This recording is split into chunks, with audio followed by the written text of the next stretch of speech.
헌법재판소가 최상목 대통령 권한대행의 마은혁 헌법재판관 후보자 미임명에 관한 권한쟁의 심판과 헌법소원 사건 선고를 연기했습니다. 관련 내용을 윤주진 전 국민의힘 미디어특위위원, 강성필 더불어민주당 부대변인과 자세히 짚어보도록 하겠습니다. 안녕하십니까? 안녕하세요. 헌법재판소가 오늘 오후 2시로 예정됐었죠. 마은혁 재판관 후보자 미임명에 대한 권한쟁의 심판 선고를 연기하고 변론을 다음 주 10일 재개하겠다라고 이야기를 했습니다. 그 배경이 어디 있다고 생각하시는지 먼저 듣겠습니다. 일단 여야가 마은혁 후보자의 임명에 대해서 첨예하게 의견이 엇갈리고 있는 상황이고 문영배 권한대행을 비롯해서 정계선 재판관 또 이미선 재판관을 둘러싸고 일종의 이해충돌 논란까지 있습니다. 윤 대통령이 회피 신청까지 한 상황이기 때문에 이런 상황에서 다소 이 야권에 너무 편향되어 있는 그러한 결정을 내릴 가능성이 상당히 높은 후보자를 무조건 임명해야 된다라고 하는 해석을 내리게 되면 헌법재판소 자체가 어떤 국민적으로 봤을 때는 신뢰도나 중립성, 균형성에 있어서 상당한 논란에 휩싸이게 되고 그렇게 되면 앞으로 헌재가 내놓을 여러 가지 중요한 결정, 특히 윤석열 대통령에 대한 탄핵 심판에 있어서 어떠한 결정이 나오든 이 결정이 과연 믿을 수 있고 지지할 수 있는 것인가라고 하는 불복 논란이 있을 수 있습니다. 그렇기 때문에 절차적 흠결에 대해서는 지금 아주 상당히 신중하게 접근을 해야 되는 상황이기 때문에 헌재가 이번만큼은 좀 더 절차적으로 정당성을 확보할 수 있는 그러한 시간을 좀 갖자 이렇게 아마 전략적으로 판단을 한 것으로 보입니다. 예. 그러니까 이제 헌법재판소가 사실 상당히 당황스러울 것 같아요. 그러니까 헌법재판소 유래에 이렇게까지 억지 주장을 펴는 피당사자들이 있었을까 싶을 정도인 것이죠.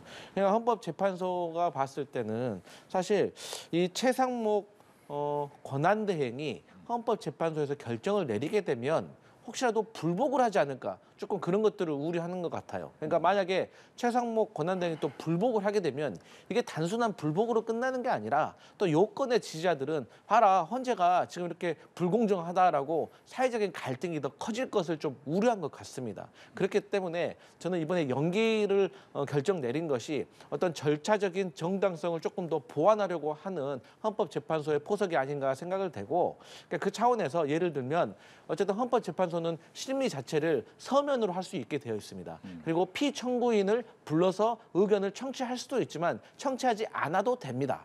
하지만 이러한 것들이 혹시라도 나중에 빌미를 잡힐 수가 있기 때문에 어쨌든 의견서 제출도 조금 더 연장을 해주고 그다음에 최상목 권한대행에 대해서 필요하다면 의견도 청취하고 또 이러한 절차들을 통해서 절차적인 정당성을 보완하려고 하는 그런 태도로 보여집니다. 네. 지난번 이제 최상목 권한대행 같은 경우에는 여야 합의가 없었다라는 부분 때문에 여야 원내대표 불러서 이야기 듣자라고 요청을 했지만 당시에는 헌법재판소가 안 된다, 할 필요 없다라고 얘기를 했단 말이에요. 하지만 이번에 변론을 제기하면서 그 이유를 좀 밝히긴 하겠지만 아마 최상목 권한대행이 원하는 원내대표의 이야기 듣는 부분이 있을지 이 부분은 어떻습니까? 헌재가 제 생각에는 정말로 마은혁 후보자가 어떤 절차에 의해서 또 여야가 어떠한 대화를 가지는 과정 속에서 선출이 된 것인지에 대해서는 조금 더 헌재가 객관적으로 들여다볼 필요가 있다고 생각이 들거든요.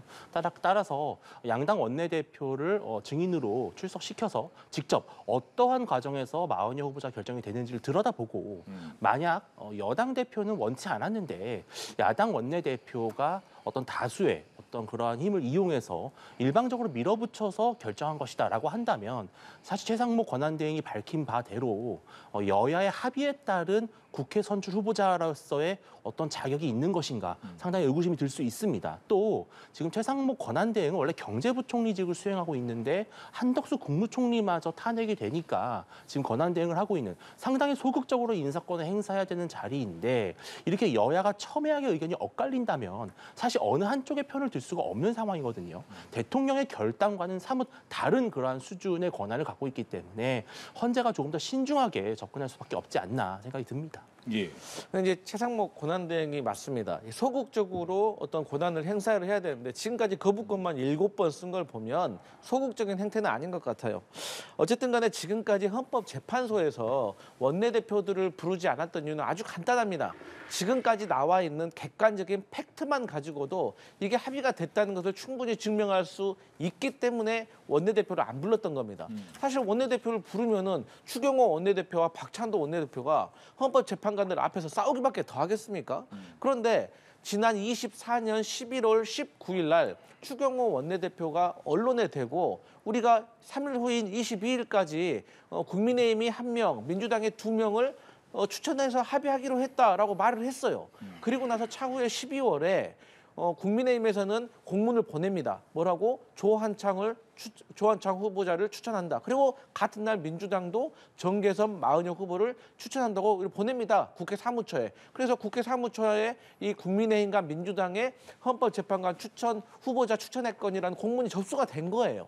그러면 이것은 합의가 됐다는 거 아니겠습니까? 그런데 여기에 대놓고 나중에 가서 계엄이 터지고 나서 또 계엄에 있어서 대통령 탄핵이 벌어질 것이고 대통령 탄핵 심사에서 헌법재판관의 성향이 매우 중요하기 때문에 그때 가서 국민의힘에서 이제 이게 합의가 되지 않은 것이다라고 억지 주장을 편 것입니다. 그리고 나서 마은혁 후보자와 관련해 가지고는 이미 합의된 한 달 전에 합의까지 된 인사청문회에 보이콧까지 한 거예요. 이런 증거들이 있기 때문에 헌법재판소로서는 굳이 양당 원내대표를 부를 필요가 없었는데 그렇게 국민의힘에서 그걸 원한다고 하면 절차적 정당성을 위해서 또 부를 수도 있는 것이다. 이렇게 보여집니다. 이제 미임령 선고를 연기하면서 그 앞에 나왔던 얘기가 있어요. 이제 헌재 측이 했던 얘기가 이 헌재가 결론을 내리면 이것이 강제적인 집행력은 없지만 그 결정을 따르지 않아도 된다는 취지는 아니다라고 얘기를 했단 말이에요. 그 전에 이제 최상목 권한대행이 그러면 만약 이 부분에 대해서 임명하라라는 결정이 나왔을 때 어떻게 해야 되느냐에 대한 좀 의견을 듣다 보니까 그럼 안 해도 되는 거 아니냐 이런 얘기가 나오니까 이렇게 얘기를 하긴 했는데 이게 어떻게 해석을 해야 됩니까? 이 부분은. 글쎄요, 참 우리나라의 이 어떻게 보면 헌법재판소라고 하는 기관을 둘러싼 권한에 있어서 어떻게 보면 입법 미비가 좀 있는 것 같아요. 즉 헌법재판소가 어떤 해석을 내렸을 때 이 해석을 국회라든지 정부가 반드시 따라야 되는 것이냐, 따라야 된다면 어떠한 강제적인 집행 수단이 있느냐라는 부분에 있어서는 또 이것은 입법적으로 미비점이 좀 있거든요. 그래서 그런 점에서 봤을 때는 저는 최상목 권한대행이 애초에 마은혁 후보자는 임명할 수 없다라고 나름의 어떤 정치적 해석과 결단을 내린 것입니다.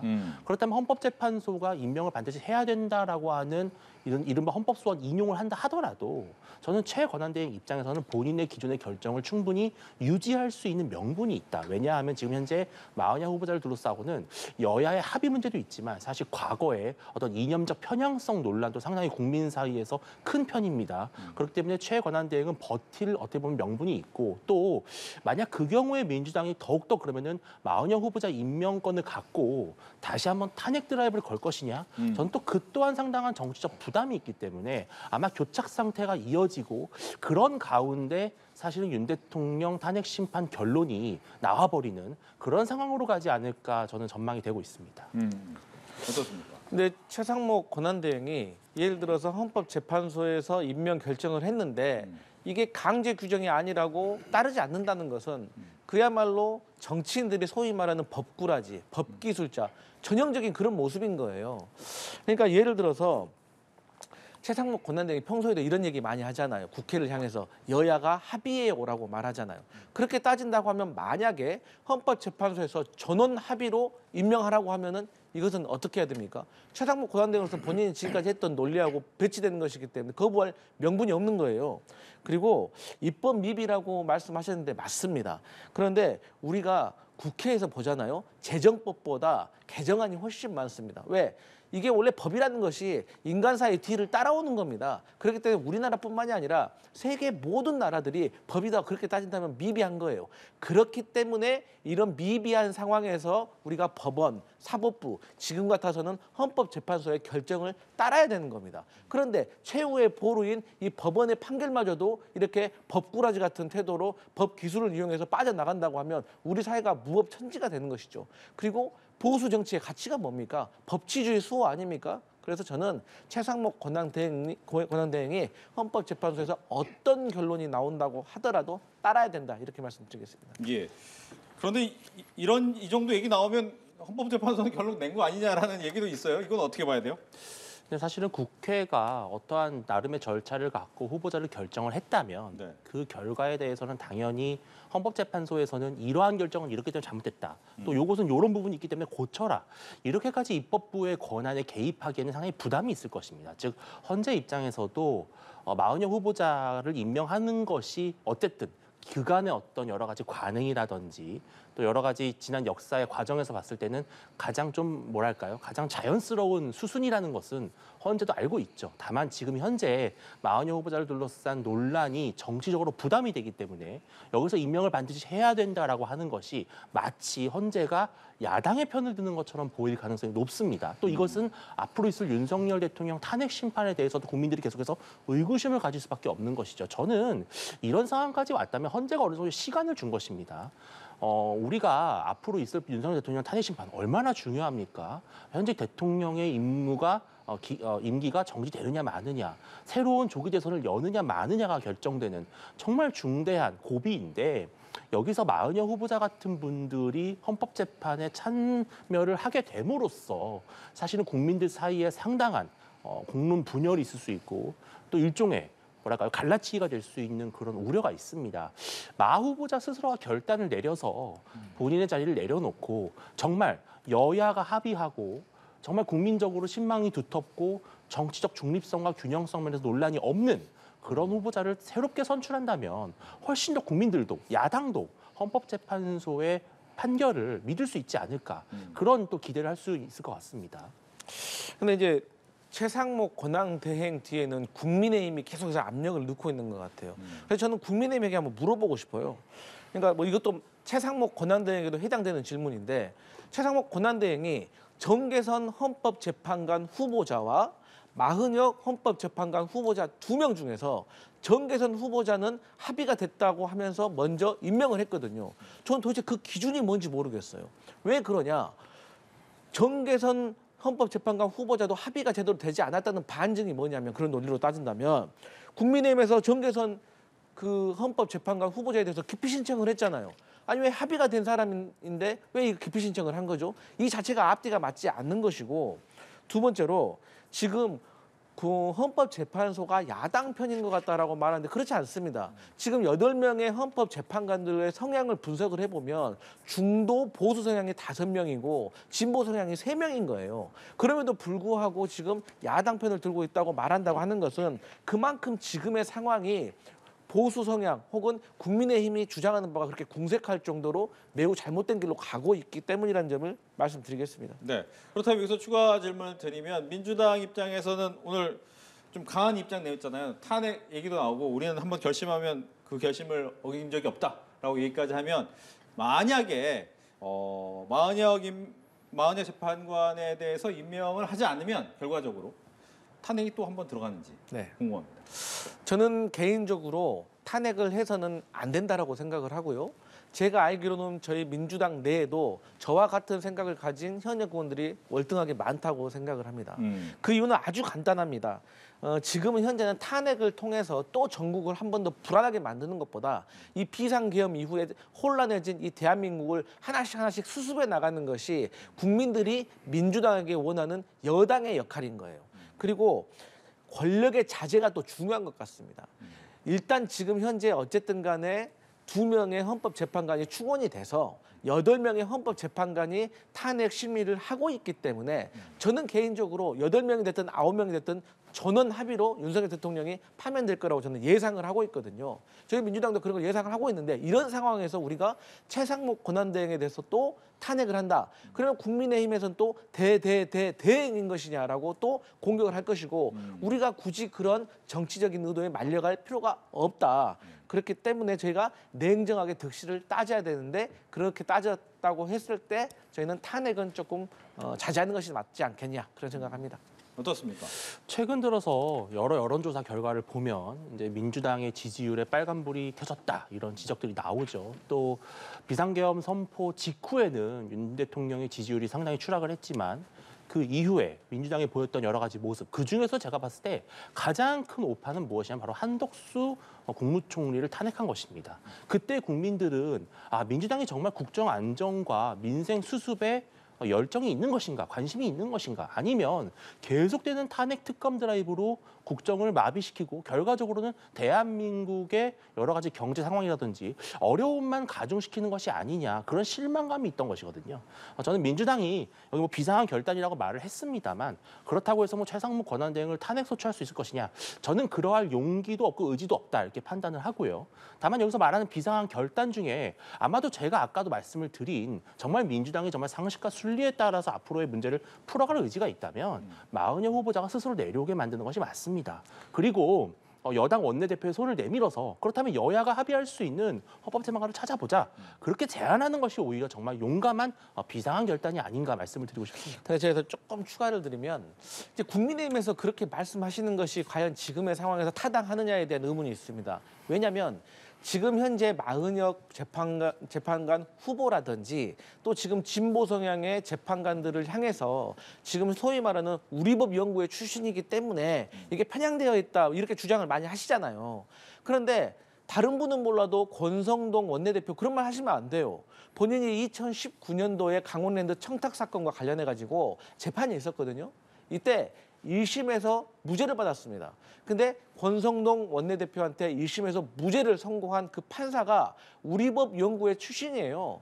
그래서 권성동 의원이 뭐라 했습니까? 아니, 우리법 연구회가 편향되어 있는 줄 알았더니 또 이런 공정한 판결을 내려서 경의를 표한다, 이런 식으로 얘기를 하셨거든요.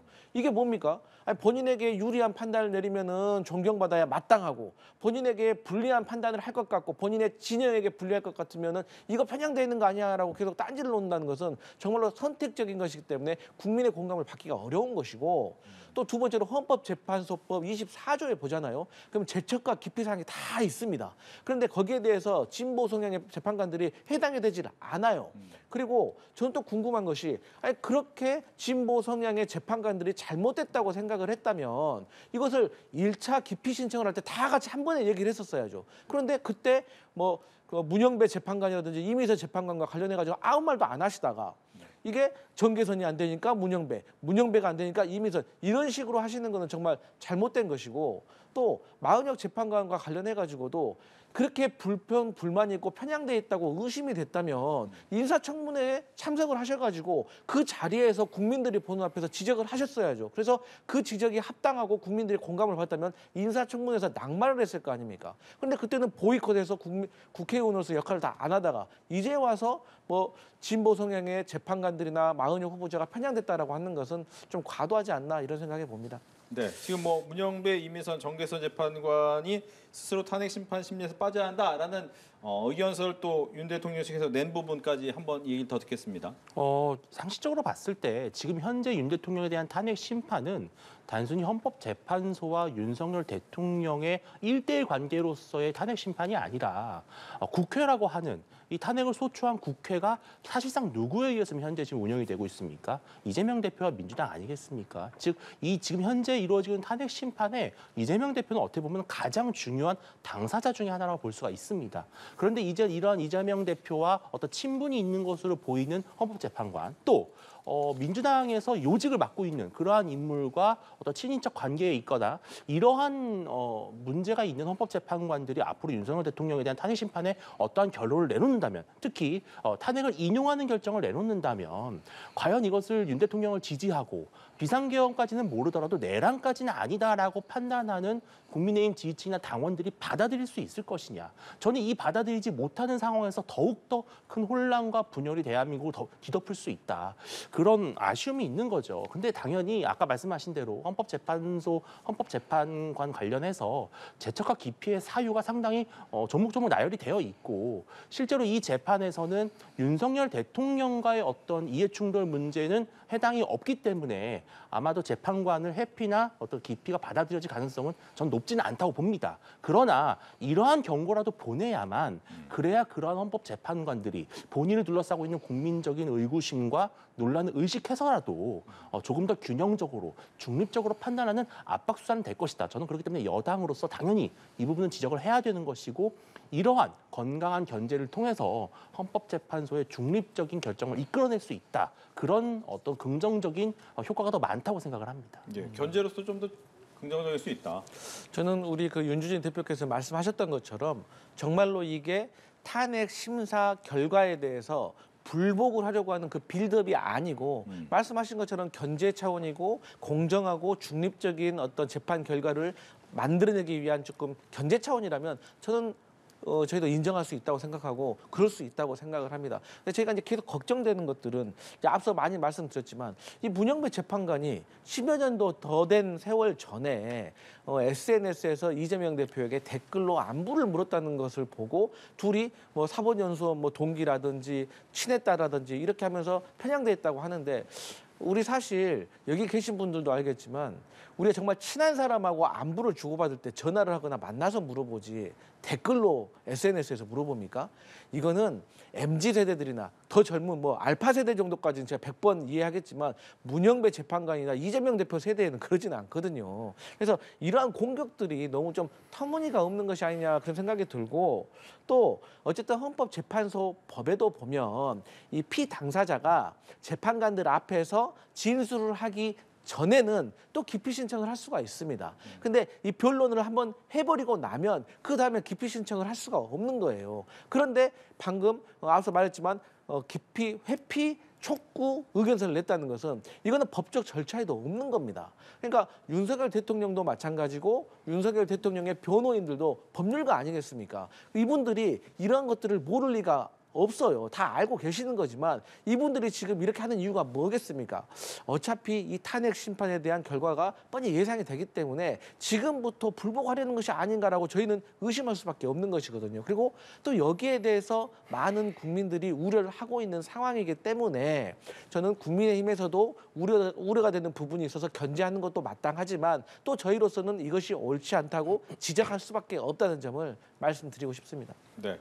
이제 탄핵 심판 절차가 내일부터 다시 시작이 되지요. 이제 5차 변론기일인 내일부터 시작이 되는데 향후 이제 남은 변론 기간 동안 어떤 부분이 주요 쟁점이 될지에 대한 얘기도 듣겠습니다. 또 오전 10시부터 또 시간도 길어지고요. 여기 이야기 들을까요? 네, 가장 지금 현재 쟁점이 되고 있는 것은 결국 윤석열 대통령이 당시 비상계엄을 선포한 직후에 어떠한 구체적인 지시를 군이나 계엄 당사자들에게 내렸는가, 특히 이제 국회의 계엄 해제 가결을 회방 놓을 그러한 목적과 의도가 있었느냐, 또 특정 정치인들이나 뭐 사법부 관련된 인사들, 선관위, 주요 인사들을 혹시나 체포 구금할 그러한 계획과 의도가 있었느냐를 둘러싸고 아마도 윤 대통령 측과 지금 현재 나머지 뭐 이진우 사령관이라든지 곽종근 사령관 또 그 여인영 방첩사령관 등 주요 군 당사자의 의견이 지금 첨예하게 엇갈리고 있습니다. 그런데 윤 대통령은 일관되게 본인은 그 내란, 국헌문란을 일으킬 목적이 없었고 잠시간의 어떤 계엄을 통해서 국민들에게 국민들에게 경고성 어떤 그런 메시지를 보내기 위해서 한 것이다라고 일관되게 주장을 하고 있는데 이제 아마 헌법재판관들이 실제로 윤 대통령이 어떠한 지시를 내렸고 그 지시가 구체적으로 어떠한 목적성이 있었는지, 즉 윤 대통령이 구체적으로 무엇을 위해서 어떠한 지시를 내렸는지를 아마 아주 조목조목 집요하게 물을 것입니다. 이 과정에서 사실은 진실게임 양상이 벌어질 수밖에 없는데 비화폰으로 주로 통화를 했기 때문에 물증이 남아있을 가능성은 상당히 낮습니다. 그렇다면 어느 쪽의 지시가 더 구체적이고 더욱더 현장의 어떤 분위기와 부합하느냐 이런 신빙성 부분에서 비교를 할 것이기 때문에 아마도 매우 그 치열한 어떤 증언과 진술 간의 어떤 격돌이 일어나지 않을까 예상이 됩니다. 예. 남은 변론 절차에서의 쟁점. 그러니까 이제 저는 제가 지금까지 헌법재판소에서 재판관들이 윤석열 대통령 측 변호인들이라든지 아니면 국회 측 대리인들과의 어떤 대화 내용을 들어봤을 때 크게 두 가지로 요약이 되는 것 같아요. 첫 번째로는 계엄과 관련된 절차, 그러니까 계엄을 선포하기 전과 후 그리고 선언을 하기 전에 있었던 국무회의와 관련해서 누가 있었고 거기서 어떤 의견이 있었고 또 누가 찬성을 했고 누가 반대를 했고 또 그런 것들을 증명할 수 있는 국무회의 회의록은 있는지 없는지 그리고 이런 거의 과정에 있어서 또 이상민 행안부 장관이 주무장관으로서 여기에 대해서 또 진술하고 있는 내용들 그리고 이 계엄령과 포고문에 있어서 위법적인 사항이 있는 거에 대한 첫 번째 계엄 계엄의 절차와 관련된 것이 있는 것 같고요. 두 번째로는 군병력 투입에 대해서 집중을 하고 있는 것 같습니다. 그러니까 군병력 투입은 그야말로 국회와 선관위, 그러니까 헌법기관에 대한 권능을 마비시키려고 했던 어떤 의도가 있었는지 없었는지 그 증거로서 국회에는 창문을 깨고 총을 든 군인이 들어갔는데 그 들어간 군인들이 과연 무엇을 하려고 했는지, 그리고 국회의원들이 계엄 해제를 하기 위해서 국회에 들어오려고 했는데 그 출입을 통제를 했는데 왜 했는지, 어느 정도 했는지, 누가 지시를 했는지 이러한 것들을 집중적으로 보고 있는 것 같고, 또 선관위 같은 경우도 수원에 있는 선관위 연수원에 가서 선관위 직원을 또 체포했던 것들, 또 야간 당직자가 있음에도 불구하고 영장도 없이 야간 당직자의 휴대폰을 뺏고 행동을 제압했던 것들, 이런 것들이 전반적으로 군의 투입에 의해서 이루어진 것이기 때문에 이런 거에 대해서 그러면 결과적으로 누가 계획을 했고 누가 지시를 했고 지시받은 내용에 대해서도 정확한 어떤 증거들을 찾으려고 하는 것, 거기에 대해서는 우리 윤주진 대표께서 말씀하셨던 것처럼 통화 녹음 내용인 게 제일 좋은데 이것은 비화폰이기 때문에 다수 확보되기는 어렵지만 또 일부 보도에 따르면 일부분이라도 녹음된 정황이 있다고 하기 때문에 이러한 것들을 헌법재판소에서 집중적으로 보고 있는 것 같다, 이런 말씀 드리겠습니다. 네.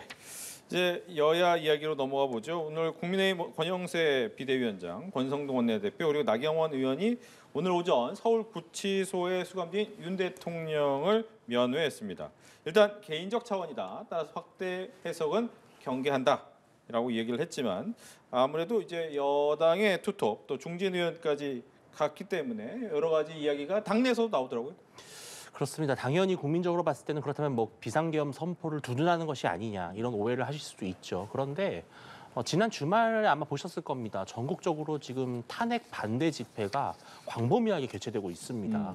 참여하는 인원수를 보면은 단순히 뭐 탄핵 찬성 반대를 넘어서 압도적으로 상당히 반대 인파가 많은 것으로 보이고 있습니다. 현장에서 그렇게 느끼고 있습니다. 즉 제가 말씀드리고 싶은 것은 탄핵을 반대하는 사람도 분명히 대한민국 국민 중에 존재하고 있고, 또 특히 국민의힘 당원이라면은 윤 대통령의 비상계엄 선포를 잘했냐 못했느냐는 판단을 넘어서 탄핵까지는 좀 과하다라고 하는 생각을 가지신 당원들도 다수 계시는 것 같습니다. 그렇다면은 지금 여당의 대표 또 여당의 원내대표로서 윤 대통령이 구속에서 석방됐으면 좋겠고 또 탄핵 심판도 공정하게 받았으면 좋겠다라고 하는 그 의견을 사실은 외면할 수만은 없습니다. 즉 탄핵이 돼야 된다라는 당원도 있지만 탄핵이 안 된다도 당원이 있다면 여러 가지 의견들을 균형적으로 수렴해서 하는 것이 맞고, 또 여당 대표, 여당 중진으로서 또 대통령의 어떤 걱정, 건강이라든지 신변 이런 문제에 대해서 개인적인 걱정을 갖는 것 또한 당원들의 그러한 그 바람을 대신 해소시켜줄 수 있는 그러한 좋은 기회였다고 보는데요. 언젠간 한번 갔어야 되는 게 아닌가라는 생각이 듭니다. 결국은 그렇다면은 아예 초반기에 빨리 면회를 하고 와서 그러한 숙제를 푸는 것이 맞고, 앞으로는 헌법재판소의 보다 공정하고 신중한 판단을 촉구하는 선에서 아마 계속 유지를 할 것이 아닌가 예상이 되고 있습니다. 네. 그러니까 이제 국민의힘 지도부가 우리 윤 대표께서 말씀하셨던 것처럼 여러 가지 의견을 가지고 있는 당원들의 목소리를 다 경청해야 되는 건 맞습니다. 그런데 그러한 여러 가지 목소리를 경청을 해서 고민을 하고 당이 어떤 방향으로 나아가야 될지를 결정을 하는 게 지도자의 역할, 지도부의 역할인 겁니다. 제가 생각했을 때는 그런 고민 끝에 지도부가 내린 결단은 윤석열 대통령의 비상계엄은 잘못됐고 우리는 탄핵을 반대하지 않는다. 이 두 가지가 저는 지금까지 국민의힘의 공식적인 스탠스라고 생각을 합니다. 그렇기 때문에 그나마 지금 많은 지지자들이 국민의힘이 정권 재창출할 수도 있다라고 믿는 것이거든요. 그런데 이러한 상황에서 권영세 비대위원장과 권성동 원내대표가 윤석열 대통령과의 지나간 어떤 개인적인 깊은 인연 때문에 대통령을 접견하러 간다는 것을 국민들이나 지지자들이 봤을 때는 지금 우리 국민의힘 지도부는 윤석열 대통령의 비상계엄이 잘못됐다고 생각하지 않는구나. 여기에 옹호하고 있구나, 동의하고 있구나. 이렇게 생각할 수 있고, 또 그렇다면 탄핵도 반대하겠구나. 이런 어떤 시그널로 받아줄 수가 있는 것이기 때문인 거거든요. 그래서 개인적인 인연만 생각한다면야 뭐 얼마든지 갈 수가 있는 거지만 이 여당의 대표와 원내대표는 그야말로 공적인 지도자 아니겠습니까? 그러면 이런 분들은 공과 사를 구분을 해야 되는 거죠. 개인적인 감정을 좀 접어두고. 그러한 차원에서 저는 이번에 국민의힘 지도부가 윤석열 대통령을 접견하는 것은 매우 조금 성급하지 않았나 이런 생각을 해봅니다. 예.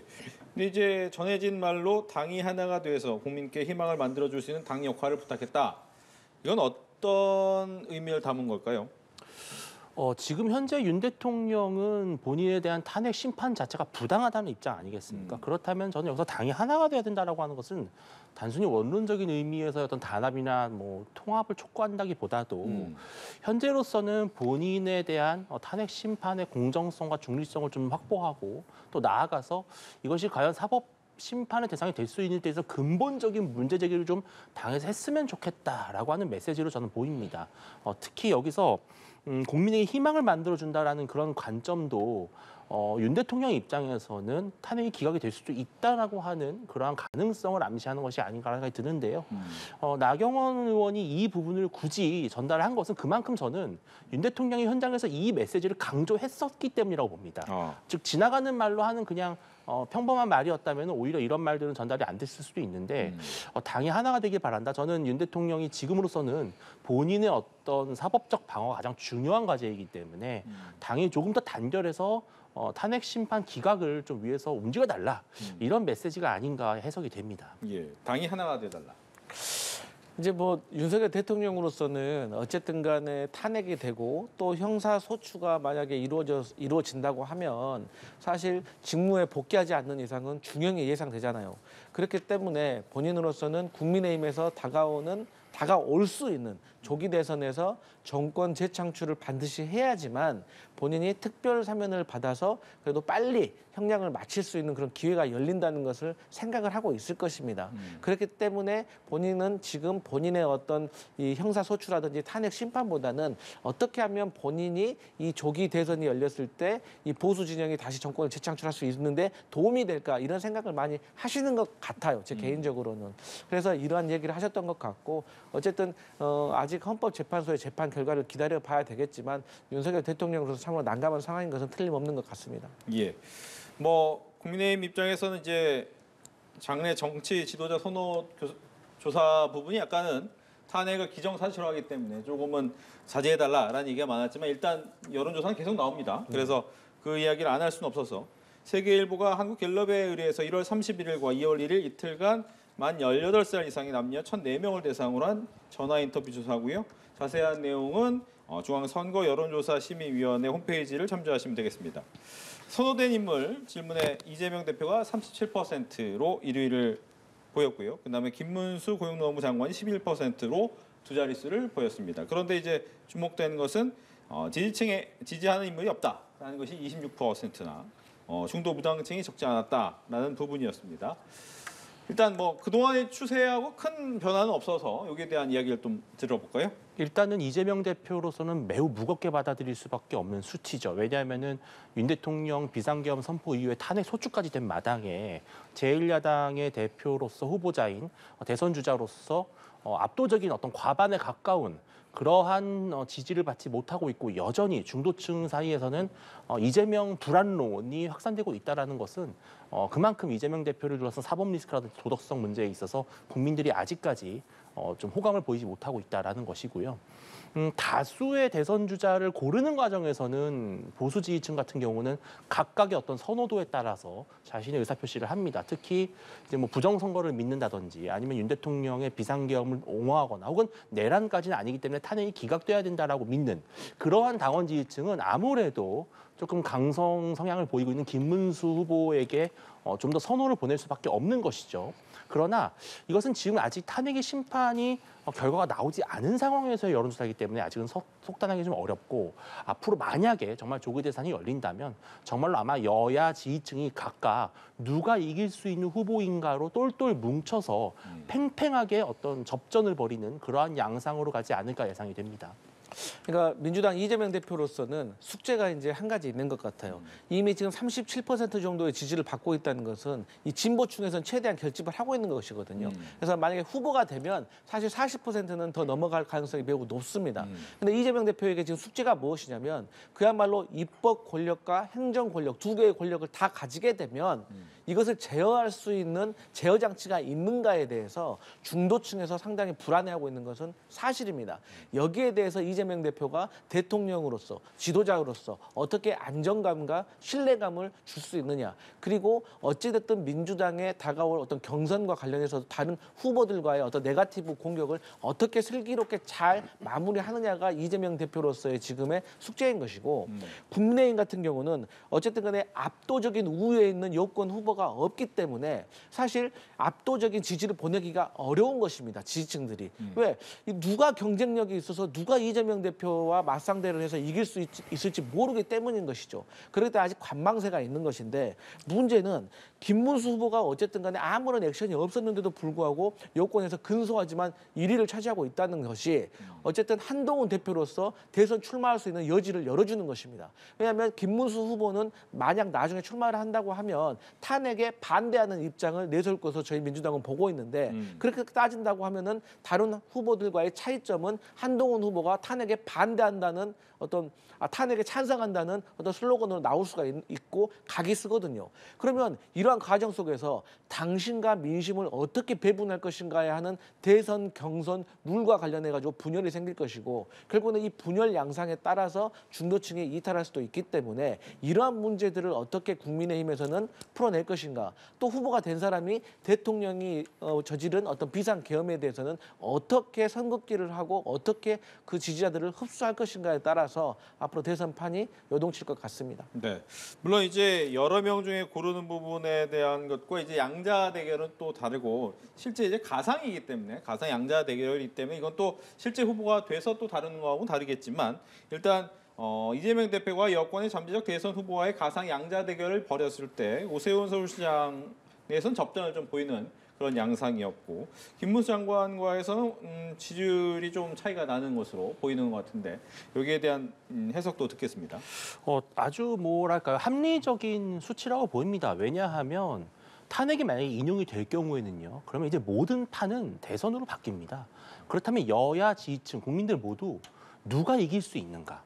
누가 상대 후보를 꺾을 수 있는가? 경쟁력, 즉 승리 경쟁력만 보고 판단할 수밖에 없습니다. 자, 그렇다면은 어떤 후보가 가장 중도 확장성이 있느냐? 또 국민적으로 봤을 때 중도층에게서 호감을 받을 수 있느냐? 또 한 가지 되게 중요한 것은 보수층에서 봤을 때는 지금 친윤이냐 반윤이라고 하는 이 계파 분열의 프레임 자체가 너무나 지긋지긋하고 부담스럽습니다. 그렇다면은 누가 보더라도 친윤 후보로 보일 수밖에 없는 김문수 장관이라든지요. 또 이미 당대표를 맡으면서 반윤의 노선을 채택했던 한동훈 대표라든지요. 이러한 후보군들에게 있어서는 과연 보수를 하나로 묶을 수 있는 그러한 정치적 지도력을 가질 수 있느냐? 또 이분들이 만약에 됐을 때 후보가 됐을 때 모든 보수가 일제히 지지할 수 있을 것이냐 이러한 여러 가지 고민을 한다면 당연히 보수층에서는 전략적 판단을 했을 때 계파 분열의 프레임에서 자유롭고 또 중도 확장성이 있는 그러한 후보를 선호할 수밖에 없다. 또 그런 후보가 됐을 때 대선을 이길 수 있다라는 판단을 하는 것 같습니다. 또 하나 중요한 것은 정말 윤 대통령이 억울하다고 판단하고요. 윤 대통령이 구명돼야 된다라고 믿는 그런 당원 지지층도 결국은 누구를 원하겠습니까? 이재명 대표를 꺾을 수 있는 후보를 원하겠죠. 저는 그러한 전략적 판단이 종합이 된다면 결국 여당에서도 아마 중도 확장성이 있는 그런 이길 수 있는 후보 쪽으로 몰리지 않을까 예상을 합니다. 네. 앞서서 이제 중도 확장에 대한 과제에 대해 얘기를 하셨기 때문에 이렇게 여쭤볼게요. 예를 들면 이제 이재명 대표 같은 경우에는 여당과의 싸움도 중요하겠지만 당내에서 비명계와의 어떻게 보면 계속되는 공격을 어떻게 막아내고 포용하느냐가 가장 중요할 것 같긴 한데 지금 요즘에 계속 수위가 높아지고 있는 것 같더라고요. 비명계에서. 이건 어떻게 해야 됩니까? 사실 이제 이재명 대표가 비명계와의 어떤 경선에서 어떤 스탠스를 취하고 어떻게 포용할 것인가가 사실 중요한 문제이긴 합니다. 그런데 결국에는 저희가 지난 대선에서 0.73% 근소한 차이로 졌다는 것은 사실 이낙연 후보와 이재명 대표와 필요 없는 갈등에서 시작된 거거든요. 그래서 사실 국민의힘 좋은 일만 시켰다는 것을 지난 대선을 통해서 민주당의 대선 후보들이 다 알고 있습니다. 그리고 이미 이재명 대표와 관련된 공격 포인트들은 몇 년 동안의 사법 리스크 리스크로 이미 희석이 되어 있는 상황이기 때문에 지금에 있는 숙제는 무엇이냐. 이재명 대표가 과연 중도층의 불안감을 해소할 수 있느냐 없느냐에 대한 확신을 줄 수 있느냐 없느냐지, 다른 후보들은 사실 여기에 대해서 좀 대항하기에는 세력이 아직까지는 좀 미비한 것 같다. 그리고 이제 민주당에 이재명이 있다면 국민의힘은 누가 나올 것인가가 상당히 중요한 건데, 우리가 앞서 보듯이 한동훈 전 대표 같은 경우는 확실히 초보 정치인, 그리고 또 연달은 어떤 검사 대통령에 대한 국민들의 거부감이 좀 있는 것 같습니다. 그리고 홍준표 대구시장 같은 경우는 반반인 것 같아요. 이게 당세도 좀 있지만 민심도 그렇게 크진 않아서 이 반반 같은 이런 상황이 벌어진다면 또 무난하게 또 패배로 이어질 수가 있는 것이고, 그리고 김문수 후보 같은 경우는 조기 대선이 열릴 것 같으니까 당연히 조기 결집이 되는 것이고, 조기 결집은 강성 지지자들로부터 시작되는 것이고, 강성 지지자들은 역시 강성 어떤 성향이 있는 후보를 좋아하는 것 같아요. 그래서 이러한 결과들이 나온 것 같은데, 결국에는 중도 확장성은 제가 개인적으로 봤을 때는 오세훈 시장이 가장 좀 경쟁력이 있어 보인다, 이렇게 보여집니다. 예. 앞서 잠깐 한동훈 전 대표 얘기했지만 한동훈 전 대표 복귀 언제 합니까? 한동훈 대표는 제가 봤을 때는 윤석열 대통령에 대한 탄핵 심판이 어느 정도 변론이 마무리가 되고 또 이재명 대표에 대한 공직선거법 2심 구형이 이루어져서 이제 선고를 앞둔, 저는 그런 시점 아마도 2월 말이나 3월 초 정도가 되지 않을까 예상을 하고 있고요. 최근 들어서 이제 한동훈 대표를 지지하는 당협위원장이라든지 당내 인사들이 조금씩 결집을 하는 모습을 보이고 있죠. 그런데 사실 한동훈 대표의 출마는 어떻게 보면 김문수 장관의 입장과도 이게 연동이 돼 있다고 볼 수 있습니다. 왜냐하면 친윤이면서 탄핵에 대해서 반대하는 강경한 입장의 김문수 장관과 가장 지금 현재 공교롭게도 반윤이라고 하는 정체성이 가장 뚜렷하고 대척점에 서 있는 한동훈 대표, 이 두 주자가 사실은 가장 양극단의 후보로 지금 보이거든요. 그래서 한동훈 대표는 지금 현재로서는 서두를 것이 없고, 또한 지금 현재 아까도 여론조사를 봤지만 한동훈 대표의 불과 몇 개월 전과는 달리 지금은 양자 대결에서 가장 경쟁력이 낮은 후보로 나옵니다. 즉 한동훈 대표는 지금 현재 본인이 떠밀려 나온다는 그런 명분이 없습니다. 즉 본인이 깃발을 들고 나와야 되는데, 앞으로 분위기가 조금이라도 한동훈 대표에게 유리하게끔 보일 때 그 시기를 고르지 않을까. 지금 현재는 한동훈 대표가 너무 조급하지 않나라는 판단을 받을 수 있기 때문에 조금 더 시간을 갖고 판단하지 않을까 예상을 합니다.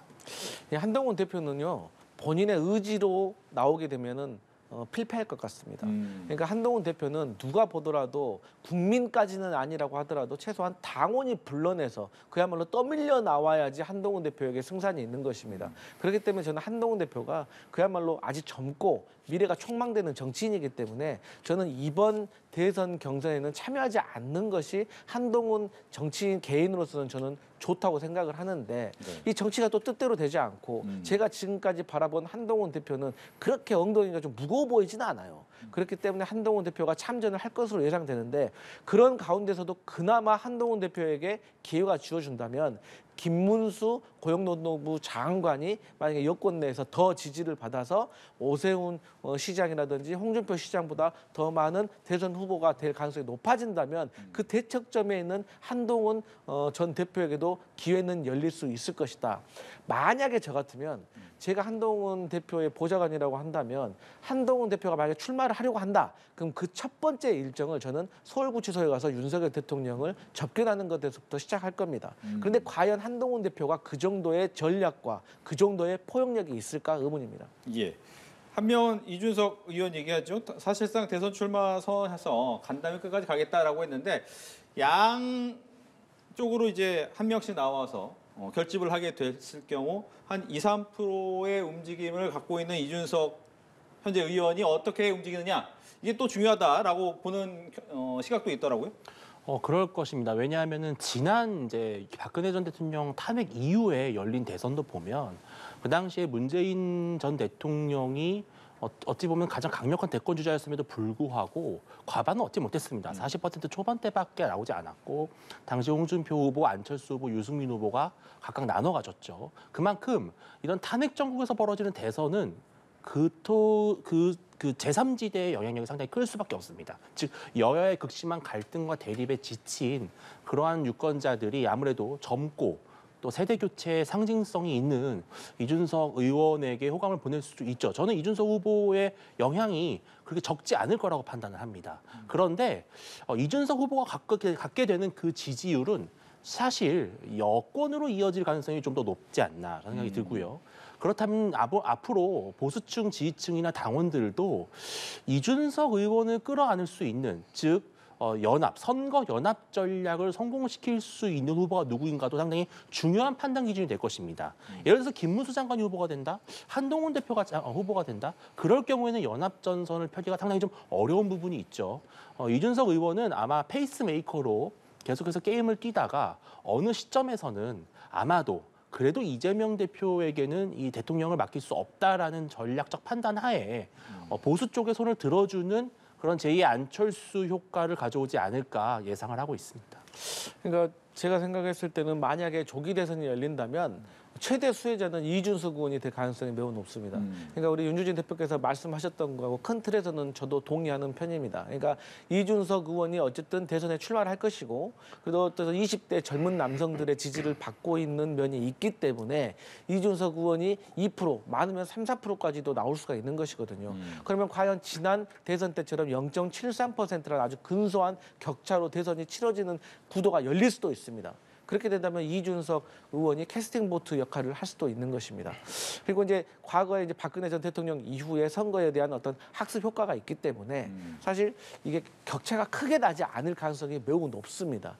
그런데 이제 변수는 이제 국민의힘 내부에서도 어떤 한동훈과 김문수라든지 다른 오세훈 후보라든지 여러 명의 어떤 분열이 크게 심화될 수도 있는 것이고, 또 반면 민주당 같은 경우는 이재명 대표가 다른 비명 후보들을 잘 아우르고 포용을 해가지고 문제없이 대선 후보로 가는가. 그러니까 여러 가지 변수가 있긴 하지만 그 가운데서도 어쨌든 이준석 의원이 본인의 존재감을 어떤 돋보이게 할 수 있는 기회는 충분히 열릴 것 같습니다. 네.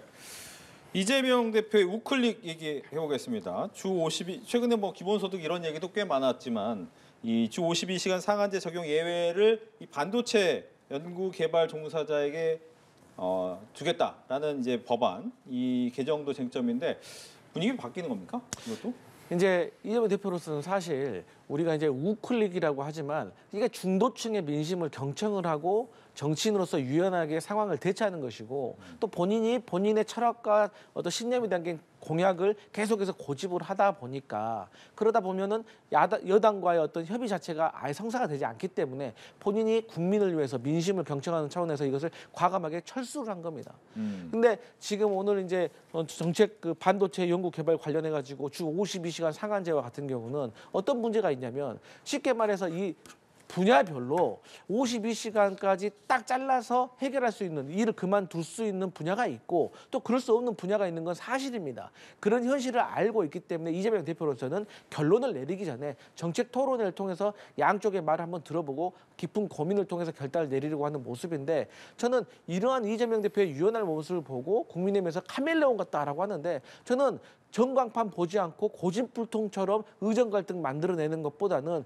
이렇게 유연한 모습을 보이는 것이 저는 정말 참된 실용주의 정치인이라고 생각하기 때문에 이런 부분에 있어서는 국민들과 중도층이 알아주실 거라 그렇게 믿고 있습니다. 유연한 변화를 알아줬으면 좋겠다.